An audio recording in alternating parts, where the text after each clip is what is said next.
Ricky gave me my first break in the business by hiring me as his assistant when he worked on a radio station called XFM. Yeah, I'm forever grateful for that, and a number of other reasons. Bought me a sandwich once. That sounded rude. No, like one of those stars who go, yeah, he gave me my first break. Yeah, had to do some things on the casting couch. Yeah, so that was how I got started. 23 was. Was I? What was I? 36 or something, wasn't I? I can't have been 23. I think you were. Yeah. Looked like a really gangly adolescent who just grew too quick and no one could do anything. 25. You weren't? Well, we known each other about 12 97, years. when were you born? 74. What does that mean then? All right, shut up. There you go. Boring.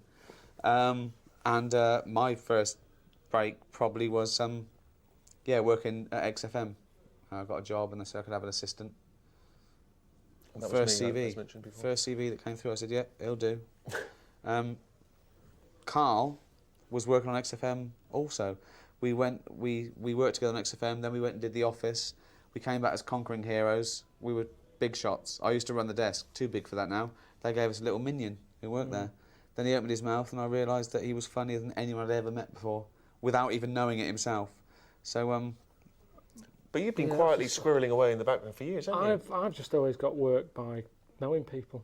I've never I've never got a job through an interview. It's always, even at Cordon Bleu, it's because my mum worked at Partners next door.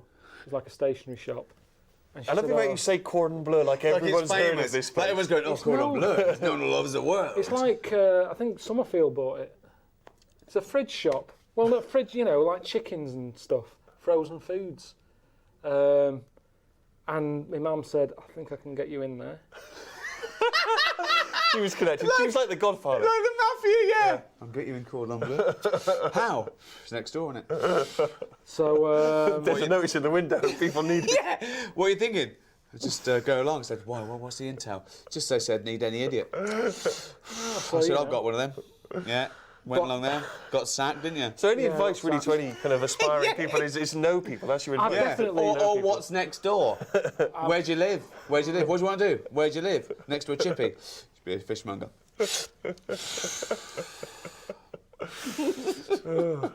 There you are. Good advice. Growing up, I probably watched sort of bad American shows. I watched all those things like Policewoman and all the cop shows. They weren't bad, actually. Thinking about it, they were quite good. Some of them were really good, like Kojak and Rockford Files, that were great. But I suppose my mecca was American TV and all the American comedies from Laurel and Hardy, Woody Allen, Cheers and Taxi and all those things. So those were my biggest influence. American comedy and drama, probably. My first love was actually probably science and nature programmes. I just love, when I got BBC Two, I couldn't believe my luck. Things like Horizon, and now I watch BBC Four. It's probably my favourite channel. I watched a lot of comedy, classic comedy, British comedy. Monty Python and Tony Hancock, all that stuff, all the classic 70s stuff, Fawlty Towers. John Cleese grew up in Weston-super-Mare, very near Bristol. He was tall. I thought, there you are, I've got all those things. But then later, I became very hooked on American TV later, when I got older. Never saw Policewoman, though. Sounds good. Angie Dickinson. It was a woman who worked for the police. That was it? That was the conceit. That was the hook. You had to have a hook. Yeah. All bloke sucks lollies. Bloke with one eye, thinks he doesn't know what he's doing. He does. Fellow on a horse, that was McLeod. Ironside, he can't walk. Right, so they had to have a thing. Yeah. Yeah, that's what it taught me. People think he's an idiot. Yeah, he's got a perfectly round head. He doesn't know anything. What did you used to watch growing up? I've never been a fan of telly. I'm still not. I don't watch it much. Honestly, the telly at home, it's about that big. I don't know what that is. But it's dead small. I was thinking about getting a bigger one. Now I've made a few quid. It's like, I don't want to. Just edit that, and it cuts to him going, I'm thinking about getting a bigger one. Now I've got a few quid.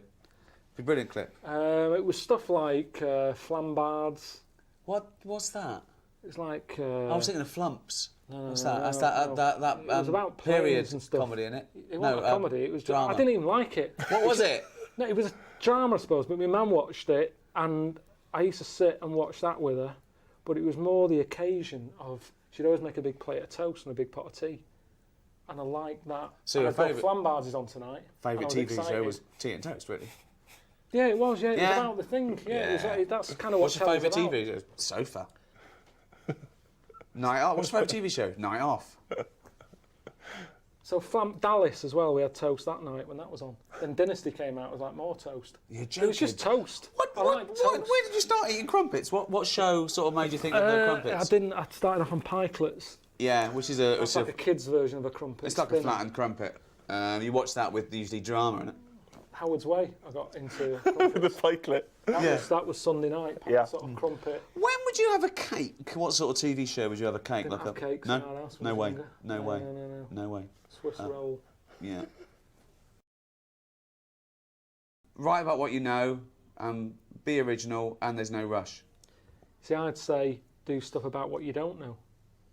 That's what I'm doing. Interesting. Brilliant. I'd say do it for the awards.